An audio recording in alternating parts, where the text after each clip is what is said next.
Alrighty, The welcome back. No, vintage, the the vintage, bro. vintage, yeah, that sepia tint. It's like those Western photos. Oh, I love it. Welcome back. Another episode of C-Suite Unfiltered with Mike Candies. How are we doing today, sir? Fantastic.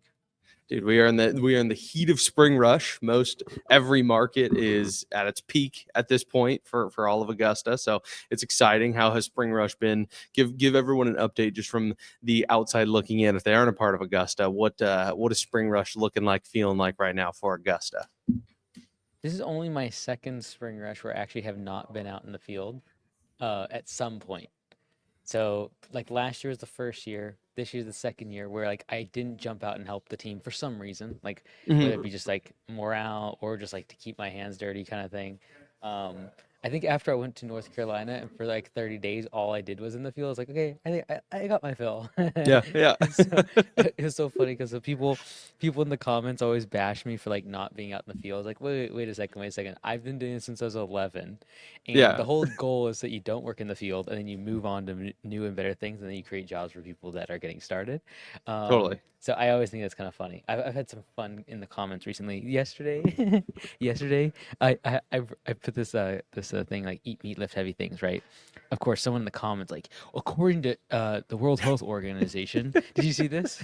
No, but I they believe it. listed they listed meat as like the carcinogenic, cancer causing, blah blah blah, and so I was like, you know what?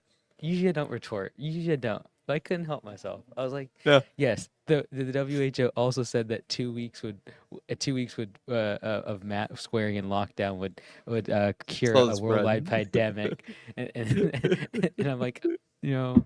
So, anyways, we've been having some fun in the comments recently. Good, good. No, I like when you professionally retort in the comments because yeah, people are off their rocker sometimes on the internet. I know that's been previous non-financial advice of mine, which is just get off the internet, like stop being on the internet so much. So, And people um, saying negative stuff about Alex in my comments. Folks, come on now. What are you doing? yeah, yeah. Someone the other day on an introductory call with me, they were interested in joining Augusta, and they were like, Mike kind of like reminds me of that. What's that like guy that does the gym thing? He like sells a bunch of gyms. I was like Alex Hormozy. He's like, yeah, that guy. I was like, Mike would think that is one of the best compliments ever. So, Yeah, dude. People were trying to trash talk him and me in the comments on one of them. And well, what was funny is they were like trying to like say like I was like better, and then there was someone else that come and like stop trying to be like Alex. I'm like, look. Um, First off, like the reason that most people don't get anything from coaches or people that are influencers is because they never go deep enough on one person, right? And they get advice from 50,000 authors, a whole bunch of podcasts. They listen to everything on YouTube, and for that reason, they never go deep and never actually learn something. I've gone the opposite, and I was like, I choose one person. I'm gonna go really, really deep with them until like I squeeze that thing for everything it's worth. And so it started off with Grant Cardone and Gary Vaynerchuk, both of which now I don't really see the direction. I don't really see myself in there going after what they're doing. And it's been like that for 5 6 years. But I saw Alex way back when I did have a gym, and his content was gym content. That's when I got onto his stuff, and it has been extremely beneficial. And I've made sure that like everything is aligned around that. So you're gonna get 10 different opinions online. So eventually you gotta just determine which one are you gonna follow. Because otherwise you're confused. You'll go for like one person will say do it this way, one person will like I've just chosen like this is the path I'm going on, and so like my coach is Alex's best friend, and like I'm just going that way, and until it does not serve me, I will continue to do that at a very deep level, and I will respect the person that authors that content. So people trying to throw shade on Alex, it's like look, no one's perfect, and everyone's gonna have rough edges. And if you don't like someone's rough edges, fine. But if that also prevents you from hearing what they have to say, and that what they have to say is extremely beneficial to you, then shame on you. Like it's like going to the doctor, and because the doctor's overweight, you don't get medicine from him, or you don't take the advice that you should lose weight. It's like no, like they do know what they should be doing. Just because they have rough edges, or they don't look the same way as you, does not mean that the information or the prescription that they're giving you is wrong. And so I always think it's funny when people do that because I think it's yeah. very beneficial to choose one person and almost I wouldn't say blindly, but like almost exclusively follow what they're talking about because you get way more depth, Hmm. and then you get more holistic training because you're taking a certain ethos and applying it across life instead of just one discipline. Hmm. No, that's a good way to look at it. I think that similarly, like I was trying to think of like an example as we were describing that, and like let's take something like at its face value, very simple.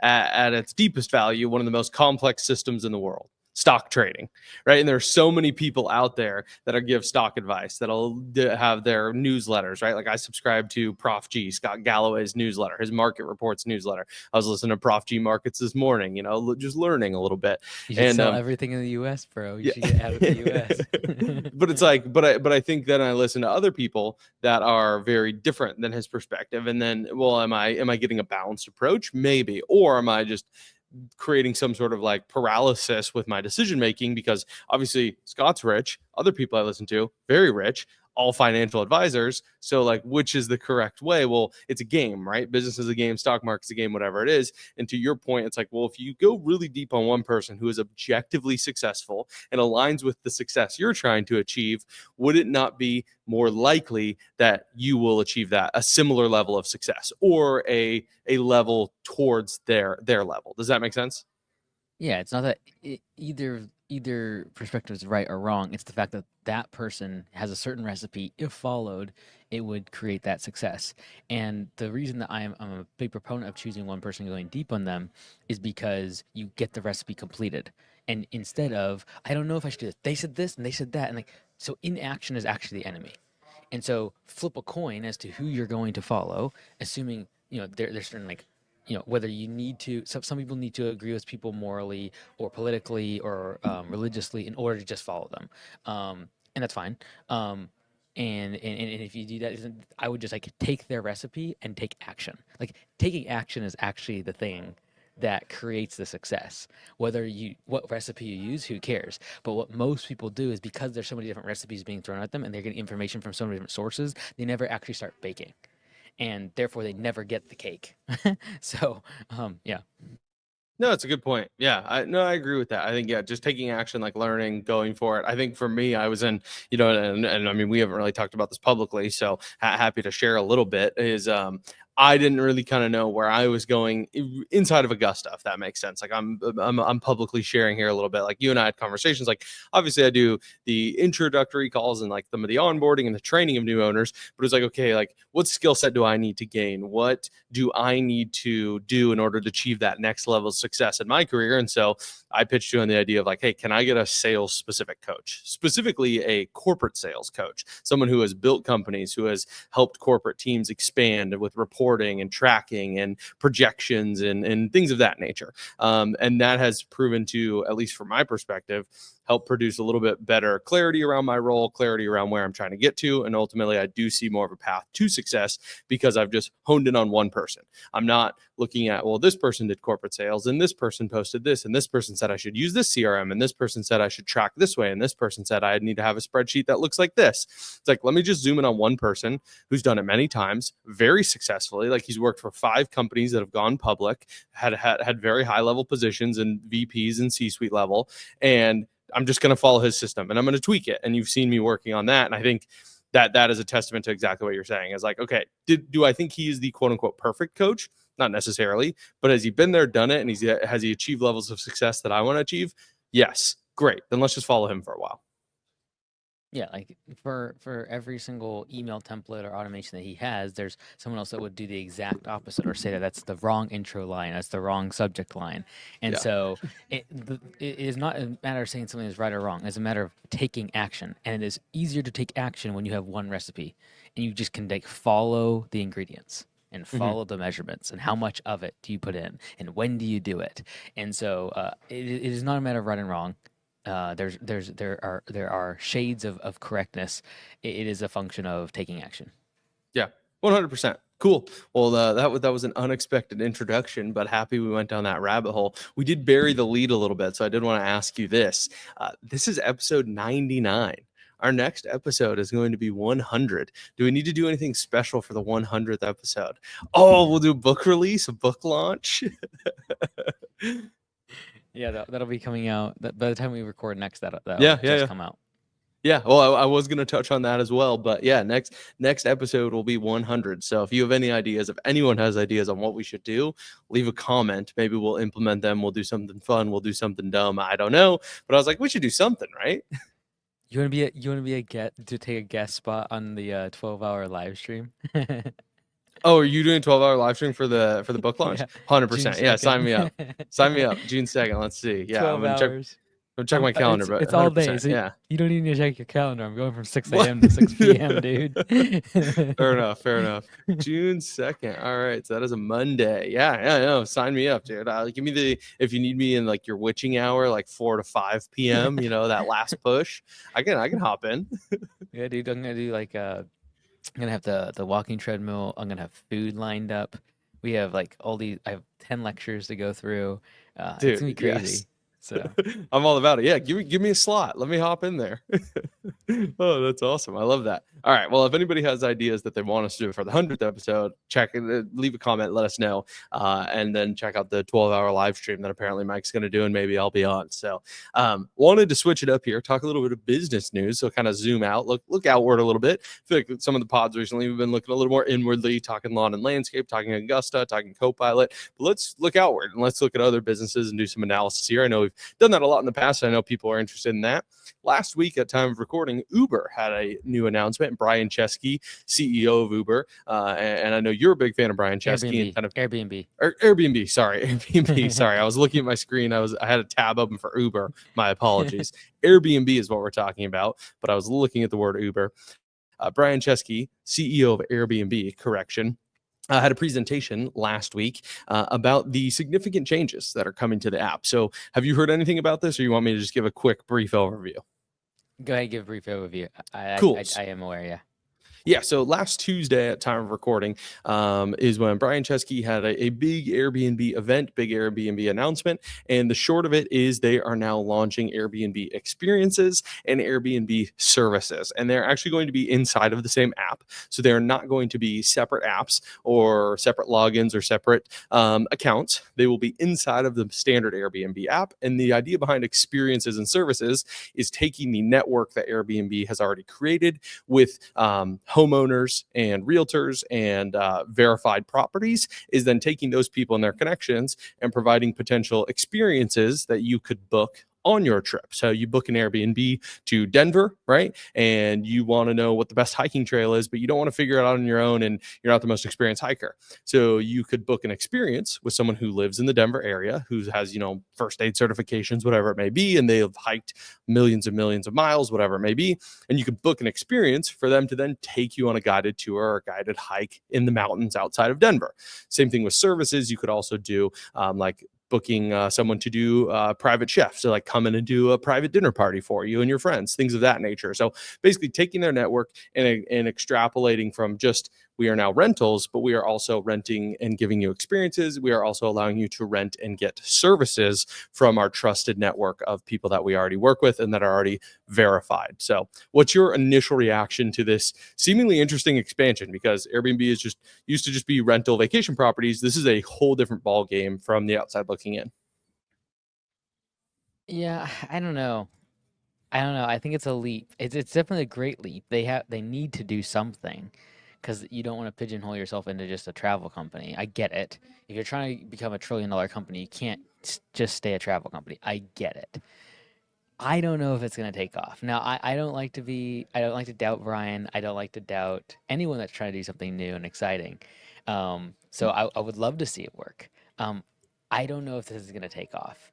I think that they're attacking 10 different verticals, for example, in services, um, all of which have their own individual apps I could mention that do exactly that same thing. And I Mm-hmm. don't know if you're going to be able to get enough penetration in the market. Now, when someone does travel and use an Airbnb, I do think they will use potentially services and what's the other one?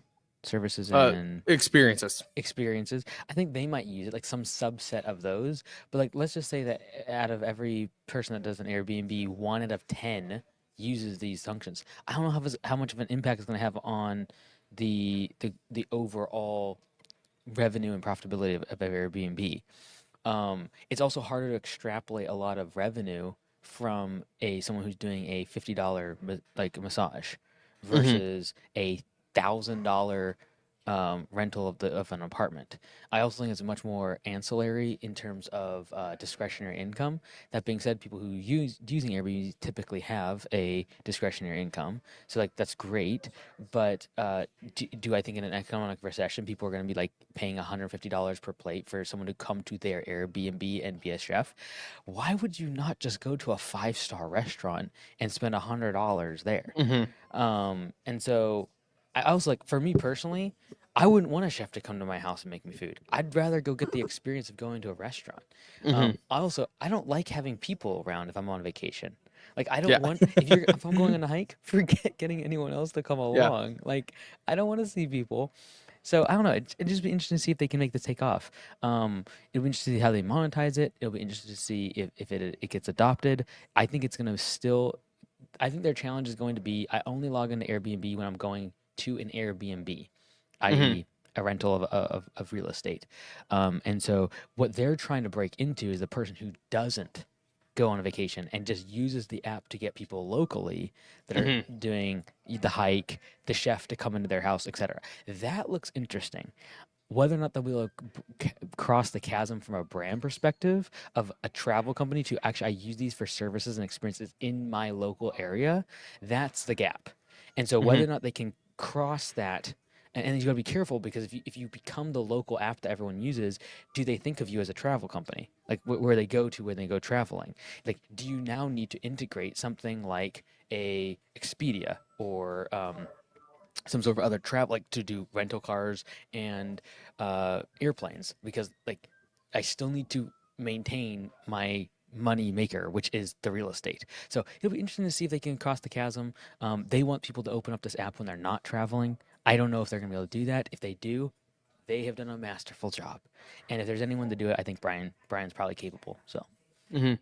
Yeah, I think my initial reaction, and then I'll get into some stats and other information that I gathered around this. But my initial reaction was it felt like like initial was this feels like a misstep. Like that was my initial reaction. I was like, no, you guys are the vacation rental. Like I'm not going to go to you to hire a private chef. I'm not going to go to you. You know, when it's services, I mean, it's hair, it's makeup, it's laundry, it's grocery services, and it's like, well, there's people are very loyal to their salon. People already can use ClickList or different features for shoppers for them. So and laundry services, like very common. So this thing's already very common. So I'm like, okay, so we're going into markets that there's already usually a lot of loyalty around, and also services that are very easy for most consumers to get at this point, right? To get those lower level services. It's those higher tier services that I think for them is what they're trying to tap into, right? I think they're going up market with this, as we say, and that would be the people that have that additional capital that just want to go to a trusted brand, Airbnb, and book through them. And to your point, I would disagree where you're saying like I don't know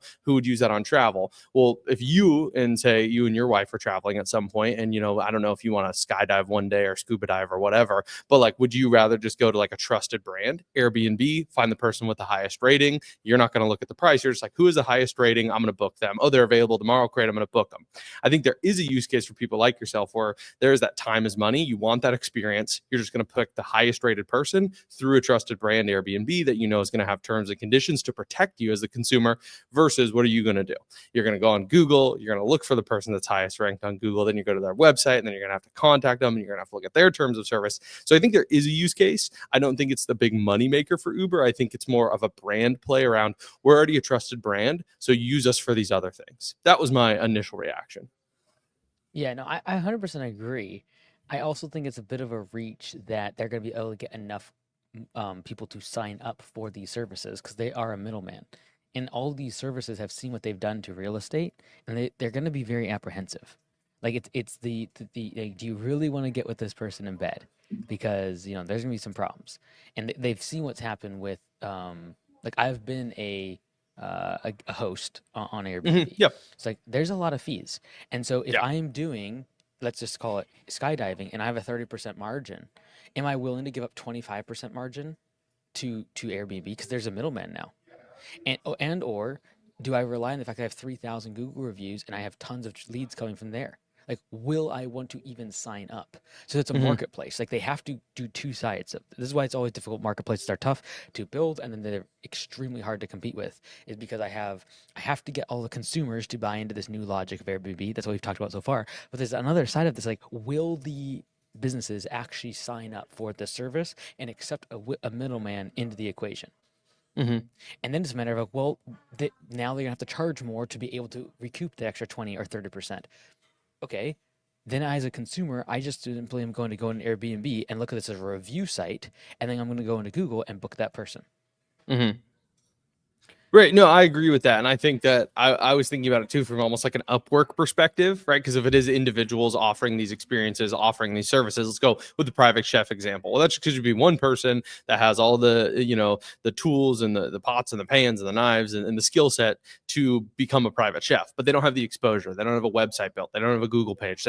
But they can go register on Uber. They can put their, food handler's permit. They can put their whatever degrees or certifications and then get verified as a private chef on or excuse me, on Airbnb. Sorry, I keep saying Uber. On Airbnb, I think that there is some value for those people to kind of get into the market to offer those services. And even for myself, like if you're in a smaller market, like I was looking, I have a buddy's bachelor party coming up, and I was like, what if I surprised him with a private chef one morning? Like, what if we just had a private chef come in? I was like, I just want to see. I couldn't find like anyone in the market we're going to be in. I was like, there's literally no one. Like, and the only people I did find, either they only do like dinners, like dinner experiences, and they're thousands of dollars, or they just don't have an online presence. So as a consumer, I'm not going to trust that. They're like, oh yeah, this person's great. It's like there's no website. It's just like a phone number and an email that sketches me out. Versus I trust Airbnb. I booked through Airbnb. It's a great service. Like I would go through that. So I do think there's a use case. I think it's small, but I don't know if this is a money play for Airbnb. Do you think it's just like expanding the brand? Like, do you think it is just more of them taking authority over? We are the experience brand. We're the travel and stay experience. We are the adventure and the hikes and the private chefs and the whatever brand. They've hit a huge point of saturation with their stays. They also have a huge amount of regulation that is around real estate, and as soon as you start housing people, and so that's a huge moat, but it's also very difficult for them to expand. So when you think about, okay, we need to have 10% or 20% expansion next year. Like they are saturated many of the markets, and many areas have regulation. Like I had to close down one of, like back in the day, my Airbnbs because like they weren't allowed in my city now. All of a sudden, new regulation came through, and I was going to be fined $200 a day. So like, um, that's a very very regulated area in the market where doing services is much less regulated. I also have another thing with the merchants that is I think going to become a problem for them, and that is the amount of people that try to get around Airbnb because they knew I was paying fees. As soon as they wanted to book like more than a week, they'd be like, "Hey, let's take this offline, i.e., off of Airbnb, and I'll pay you X amount. Will you give me a discount?" I think it gets even more complicated when you actually see the merchant. And so right Mm-hmm. now, like as a host, I never saw my guests. It was all digital check in, and they go to get the app, blah blah blah. When you are doing a hike for me, and I get your review from you, I know you're getting charged from Airbnb if I book through you. Why would I not just message you or go to Google or whatever and set up this appointment and then pay you directly? It's easier now to do that than ever. So how they gatekeep that is going to be interesting. Obviously, they can penalize processors and penalize merchants. But I feel like what's going to happen is they're going to get some. They're going to allow people to abuse the system to get merchants on the platform, and then they're going to turn on the merchants and be like, okay, there's all these things. If you do that, that you're going to get penalized for. And so it'll Mm-hmm. be interesting to how they even roll that out because they've got to play two faced here. They've got to be like very customer centric, and then they've also got to face these merchants. And the fact that the merchant now, with the credit card processor in hand, is not able to take money from a consumer is a problem, in my opinion. Also, when upsells and recurring revenue, if I'm going to book someone for another hike, do you really think I'm going to tell them to go through Airbnb? Like, there's not the reason I did that as a host is because of liability. I have insurance through Airbnb and I pay Airbnb for insurance to make sure that things, if something goes wrong, I'm taken care of. When it comes to the hike or I'm a masseuse or whatever, like, I don't see the value of having a middleman as much. So it'll just be interesting to see if they can walk that like thread that line. There's a branding play from the consumer's perspective. There's also like a huge marketplace that it's going to come from the commercial, the merchant side. And to your point, like I think the part that I kind of question is like, can this be bigger than what they're currently doing, and does this Hmm. distract them from what they are currently doing, and if they just made it better? I Hmm. don't know. I don't know. To be determined. And again, if anyone's going to do it, I think Brian and his current state of affairs with like the way that their product team works, like their product team is dialed in. Um, yeah, like now I kind of see like how product works a little bit more. Hmm. They do a fantastic job. So if anyone can do it, it'd be Brian and the team.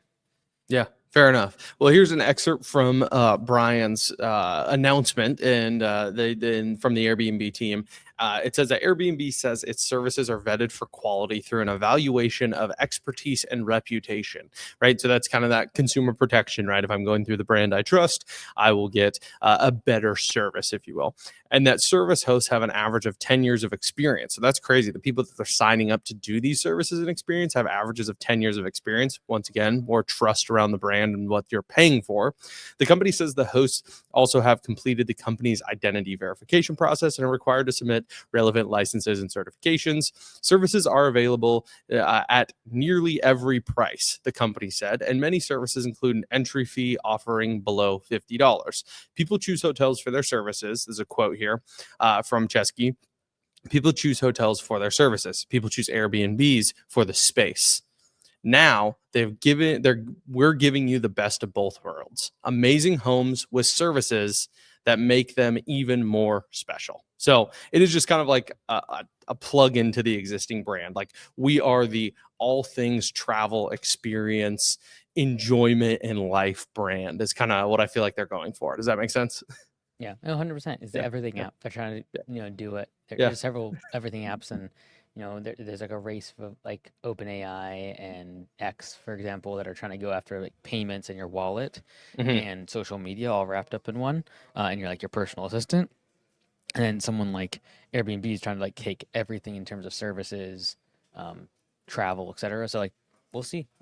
Yeah, yeah, and something from Scott Galloway. So this is one piece of data that I did want to bring forward because he did kind of a deep dive on this. He said 30% on average, 30% of hotel revenue is ancillary services, and he said I bet higher end hotels are much more than that, right? Because that's just like a ballpark industry average. So I think that's where maybe Airbnb does see that opportunity. Okay, if hotels are 30% of hotel revenue is coming from those ancillary services, should we get into ancillary services? Right? They already have the data, they already have the user base. Why wouldn't they just plug in those ancillary services? So I'm interested to see where it goes. I mean, obviously, I don't think I think they've obviously done the testing. My initial reaction was this doesn't make sense to me. But the more we've talked about it, the more we've explored it, I think it just maybe makes a better consumer experience. I don't think it's maybe a money play for them. I think it is more of a branding, long-term expansion, trusted brand. It's all a money play.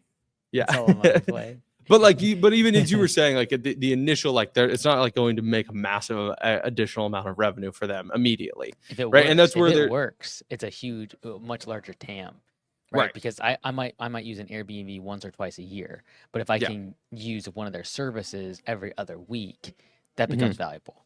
Yeah. So it is a money play, but it's a Well, yes. function Yeah. of like, will they make more money at the onset? No, because they haven't built up the marketplace like they have with Airbnb. Yeah, and their growth as a whole has not stagnated, but drastically declined in terms of the rate of increase, and so it is a way for them to expand. So, yeah, And I think that's they've been expanding fees forever, and that's what's yeah, pushing hosts away. And so the only way to expand now that you're a publicly traded company, everyone expects more revenue every single quarter. You've got to go in a new vertical, and so they're doing it in a very thoughtful way. I give them credit for taking 2 years really and nailing this. So we'll see yeah. how they stick it. Yeah, I'm excited. Well, here's what we need to do. Once it's official, I don't know if it's going to be launched in our market. They're initially starting with 650 plus cities. I do not know if we're going to be listed there, but you and I should both try something just to test it, just Seattle, to see. try Just Seattle. we'll try it out. Very cool. Well, let's jump over. This is why I was saying Uber so much, and as you said, creating a new vertical. Uber has invented buses. So, have you seen any of the backlash that Uber got here recently with a new service that they just released last week as well? I have not seen any of this. I think any large company that rolls anything out new gets backlash these Yeah. days. So hit me. All right. So basically, what they're going to do. So Uber's head of products, Sachan Cancel, said, or Consul, I'm not sure how to pronounce it. He said, "We ask that riders walk a few blocks to a predetermined point at a predetermined time to participate in a predetermined route, which they will share with a couple of other riders. We call this route share." So they basically invented buses. There will now be a more budget option on Uber. That's the backlash they're getting online. Like everyone's like, they invented buses. Look at them. They're so smart. Where now for a discounted price, I don't know how much, but what you would do is when you select where you want your ride and when you want it. And then what Uber does is it basically makes a pool of other people that are going generally in that direction. So it's not Uber Pool, which was a previous existing option where it was like, hey, you might share with one or two people that are getting picked up at the same spot and then they're getting dropped off along the way. This is you tell Uber when I want to drive, when I want to go, and where I want to go. It collectively gathers other people that are in a similar situation, and then it predetermines like a corner. So, you might have to walk, quarter mile, three-quarters of a mile, who knows? Like, I don't know what the max is on that, but you'd have to walk to a spot, you meet those people there, you all get in the car, and then it basically is a mini bus route. So, interesting to see that expansion there. That does seem like maybe a little bit of a desperate money play, because I did see that Uber has also kind of been a little bit stagnant in terms of their growth. So, any thoughts on that bus I think it's a expansion from great Uber? play. I think it's a great play. The reason is because, if you go to a conference or an event or a stadium and you leave and there's thousands of other people leaving, you will see hundreds of people waiting for their Mhm. Uber in one spot and a whole bunch of cars one by one picking them up. It would make way more sense if a bus showed up and picked up 50 people. Way Mhm. more sense. It's better for the environment, so all those people get happy. Woohoo! It's better economically because if they all pay half price, but there's 50 of them, I just made 25x on that trip. So I think this is a great move. I will take the contrary on this one. I think it's a fantastic idea. Whether or not they can get the drivers on board with having a bus type vehicle and then having enough profitable routes for them to run, that's a different story. But if I can get 2 or 3 riders in quote bus, I will probably make more money than driving my Prius. So Mhm. I think it could make sense very quickly from a leasing. Like if I leased a 12-passenger van, for example, and let's assume that on average I'm only taking 4 or 5 people, I could double or triple my income as a driver. So Mhm. like I'm big fan, big fan. I think this is a winner. Not Yeah. in Bellingham, not in Bellingham, but in like Seattle, in cities, metropolitan areas, in and around conference centers. Big Mhm. win. I'm a fan. Yeah. Yeah, so some of the finer details are that the route share would be from right now in the cities they're going to be testing it and are rolling it out, and it's not tested, it's they're rolling it out. This is a service. It'll be right now from 6 a.m. to 10 a.m. and then 4 p.m. to 8 p.m. on weekdays. So really kind of peak rush hour times, peak transit time. So this works especially as you're saying, the inverse of you have a conference, a big event versus in the morning, like, hey, a lot of people are going to the same massive office building when we're talking, larger This is metropolitan great. markets. So put them all 5 people join on one street corner and they all go to the same office building. They don't work together, but they all now can kind of commute together.